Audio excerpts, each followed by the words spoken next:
Salut tout le monde, bienvenue sur la chaîne du Mancunien Taquin. Et Manchester United a eu sa première victoire en Première Ligue face à Burnley 3-2. Et je le sais, il y aura deux camps. Il y aura deux camps dans l'analyse de ce match, deux camps. Le premier, pour dire, certes on a gagné, mais en vrai, on a encore beaucoup de lacunes. Beaucoup de lacunes et c'est poussif. Et le deuxième camp, c'est de dire, euh, on a gagné. Et l'essentiel, c'est les 3 points. Avant la trêve internationale, c'était important de gagner.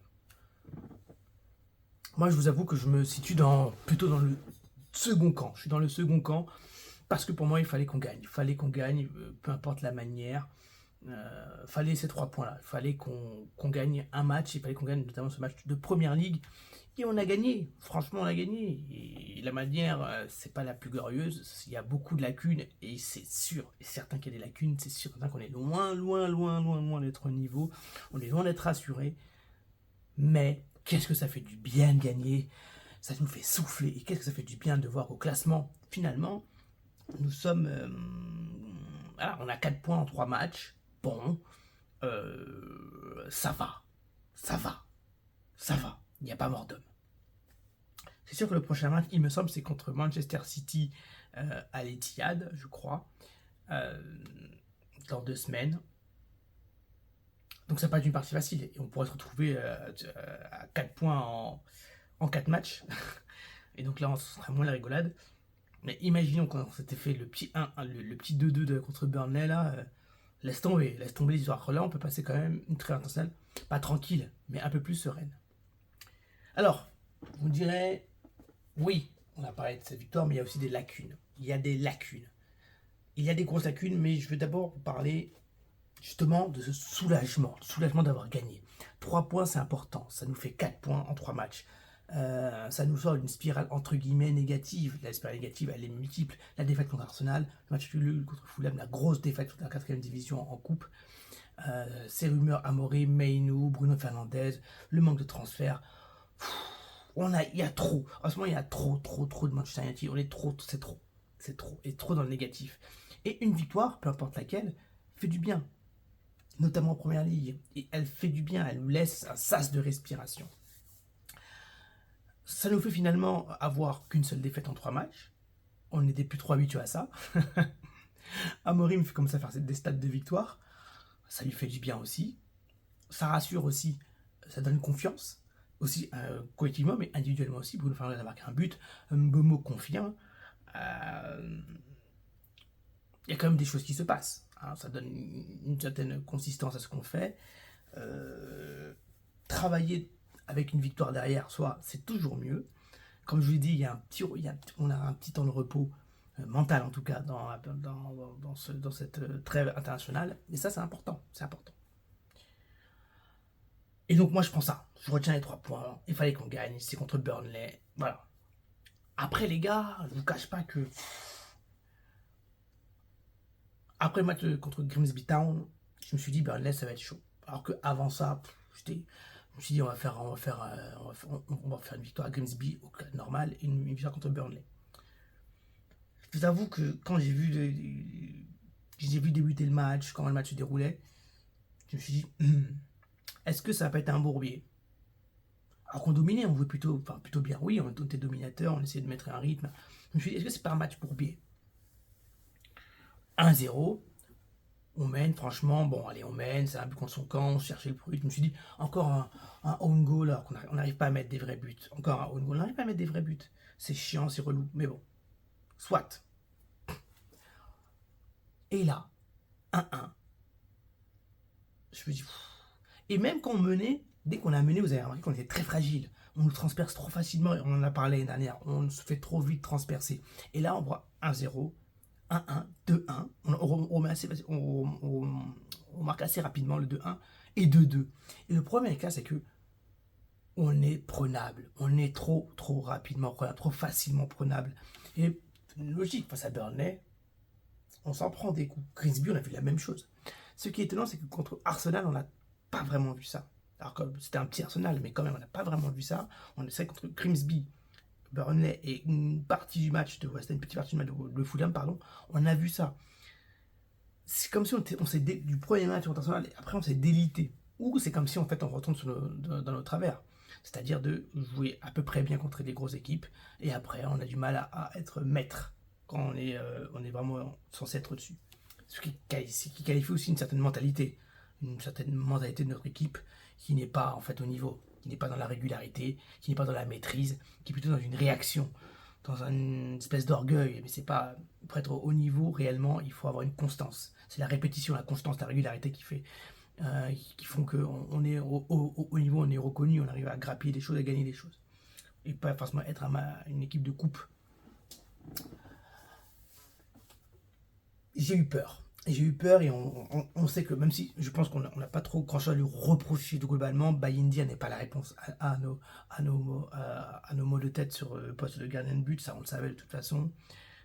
Ce qui est sûr, c'est qu'Onana ne l'est pas la réponse, puisqu'il n'était pas titulaire. En tout cas pour Amorim. La blessure de Cunha, qui pour moi n'était pas forcément dans un super match. Je trouve qu'il force son jeu, je trouve qu'il veut se montrer. On sent qu'il n'est pas relâché, qu'il a besoin de marquer son territoire. Je le sens pas, je le sens pas dans les bonnes zones. C'est normal, il vient d'arriver, il a besoin de prouver, il a du talent, il a du ballon, mais dès qu'il prend le ballon, il garde trop le ballon trop longtemps. Il n'est pas dans le rythme des autres. Le rythme des autres n'est pas ouf non plus, mais il faut au moins être s'accorder. Il faut qu'il y ait un accord, il n'est pas dans l'accord. La blessure de Mason Mount, on se prend encore 2 buts, le milieu de terrain, quoi qu'on en dise, c'est compliqué. Casemiro il fait le taf, mais on voit bien que dès que ça s'accélère, dès qu'il se passe des choses, il fait des bons tacles, c'est un grand joueur, c'est un joueur de très grand talent, donc il sait faire des choses, et des fois on voit des brillants, des lumières, des tacles super, il couvre bien, etc. Mais globalement, on sent que c'est de la difficulté. Bruno, quand il passe en 10, on sent que c'est mieux, même s'il n'a pas fait un mauvais match aujourd'hui en milieu de terrain. Quand il repasse un peu devant, on sent qu'il est plus à l'aise. Il est un peu fou, il fait des choses. Le nombre de ratés qu'on a fait, il y a beaucoup de ratés. Le raté de Hamad, on a eu beaucoup de Sheshko aussi, qui a eu quand même des choses à faire, même si c'était des plus durs que Hamad. On a mal négocié certaines choses.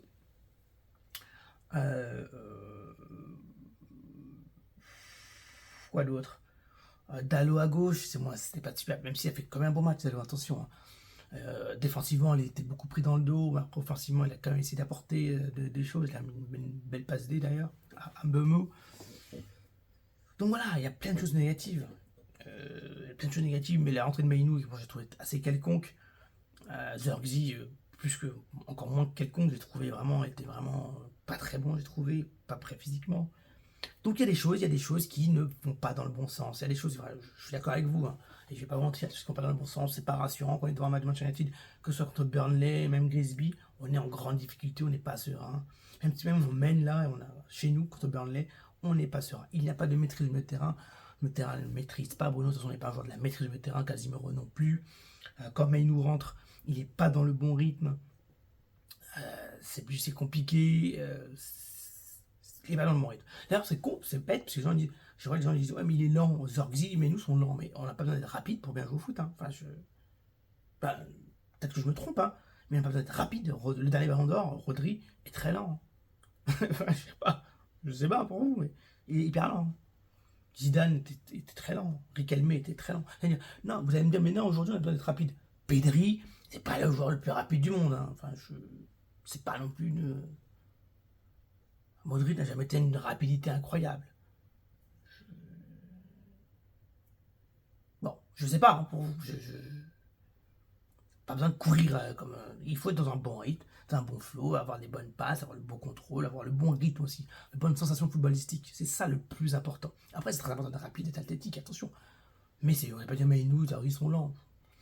Si vous dites, même, ils sont lents dans l'exécution. Mais nous n'est pas lent dans l'exécution. Il a un rythme comme ça, un peu tout. Mais il a besoin d'être entouré de joueurs qui sont différents de lui pour que ça crée quelque chose. Et il est jeune aussi. Zergzi, lui, je sens que c'est physiquement qui est pas bien. Physiquement, on sent qu'il n'est pas encore prêt.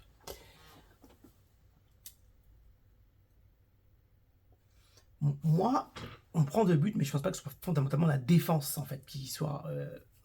c'est globalement, on défend mal. Et on défend mal. Alors que j'ai senti qu'il y avait une montée de presser haut, des choses, etc. J'ai eu Mbeumo, Cunha, début de match, Bruno, vraiment essayer de faire un gros pressing. J'ai bien aimé, mais on s'est trop facilement passé parce que le milieu de terrain n'est pas assez intelligent, parce qu'ils sont pas à leur poste, et Casemiro sur la fin. il y a quelque chose qui se fait pas. Et c'est vrai que si on avait du t'as Caicedo, t'as Baleba, ça change tout. Euh, donc on a besoin aussi en fait, en mettant, on a besoin des joueurs avec de l'énergie et de la discipline, ce qu'ils savent quoi faire à leur poste. Bruno Fernandes peut faire un travail, il a fait un bon travail d'ailleurs aujourd'hui, mais voilà, il fait un travail, on sent qu'il est quand même qu'il est un peu en retard, un peu compliqué, etc. Il joue avec le cœur. Et quand il est un peu plus haut, tout de suite, c'est beaucoup mieux. Moi j'ai trouvé bon Amad, même s'il y a eu quand même des déchets, mais après on voit quand même qu'il est quand même un peu au-dessus dans ses contrôles de balle, dans ses prises d'initiative, et des choses, même si je trouve qu'il efface un peu moins bien en un contre un.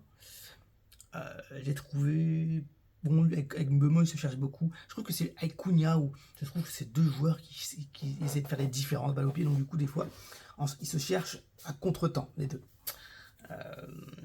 On sent qu'il n'y a pas de rivalité, mais on sent qu'il y a quelque chose avec les deux. Mbemo, moi, il m'épate.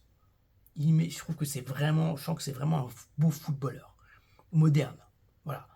Physiquement, il est affûté, il sait ce qu'il doit faire. Il n'est pas là à parler, à perdre son temps avec son énergie, à beaucoup parler. Il est super pas de gauche, il défend, il attaque, il marque. Il est simple, il fait les choses simplement et il fait ce qu'il a à faire. Je trouve que c'est un beau joueur, Manchester United. Ça me fait penser un peu aussi à Antonio Valencia, des joueurs comme ça, des soldats qui ont un football qui certes n'est pas le plus clinquant, le plus flamboyant, mais quelle efficacité, quel esprit collectif, quel apport et quelle régularité. Et c'est ça que j'aime bien Mbeumo, je sens qu'il est régulier, qu'il va toujours être là à un certain niveau. Et ça fait, même s'il est solide physiquement, et ça fait vraiment, vraiment plaisir à voir. Bruno, moi je dis Mbeumo, homme du match. Bruno, pas loin de lui. J'ai trouvé que Yoro était très bon, De Ligt aussi. Chaud dans son style, même s'il était moins en jambes que ces derniers matchs, j'ai trouvé. J'ai beaucoup aimé l'entrée de Mazraoui, je trouve que ça a fait une vraie différence. J'avais oublié à quel point il était bon ce joueur. J'avais oublié carrément. Il est très bon ce joueur. J'ai beaucoup aimé son entrée. J'ai vraiment bien aimé son entrée. Mais seulement, franchement, il m'épate, il fait des matchs. Je veux pas le voir titulaire, mais je trouve qu'il fait un travail intéressant. Voilà. Je trouve qu'il fait vraiment un travail intéressant et ça me plaît. Ça me plaît ce qu'il fait. Ça me plaît ce qu'il fait. L'entrée de Tchèchko, on a vu quelles étaient ses qualités. Il a un bon timing de la tête, il saute très haut. Il a la volonté de marquer le but. Après, au début, il n'avait pas beaucoup de ballons, il a eu des ballons, il a eu quand même deux belles actions. Il y en a une qu'il allait la prendre. Il y en a une autre, bon, il aurait pu faire mieux. Quand on Grisby, on a vu quand même, il avait bégayé avec ses gens. Après, un attaquant, ça a besoin de confiance aussi. Hein. Il est dans une équipe malade, il faut qu'il mette des buts et donc il faut vite que ça arrive. Sinon, ça va trop dans sa tête. Après, une fois qu'il va marquer, peut-être que ça va dérouler. Hein. Et il faut aussi que ses coéquipiers le comprennent. J'ai bien aimé parce qu'il a commencé à avoir beaucoup plus de centres. Et ça, vous avez vu qu'il y a des centres, il est dangereux, il est là. Bon, il impressionne personne à ce stade-là, mais on sort qu'il a certaines qualités. Il faudra voir sur le long terme comment il s'installe. Après, la question, c'est que Amorim ne le met pas titulaire. Il ne le met pas titulaire. Il préfère son système un peu avec tous ses mythes, Cunha, Mount, Mbeumo, Amad. Et là, du coup, Cunha va être blessé. À mon avis, il va être au moins un mois, je pense. 3 semaines, un mois.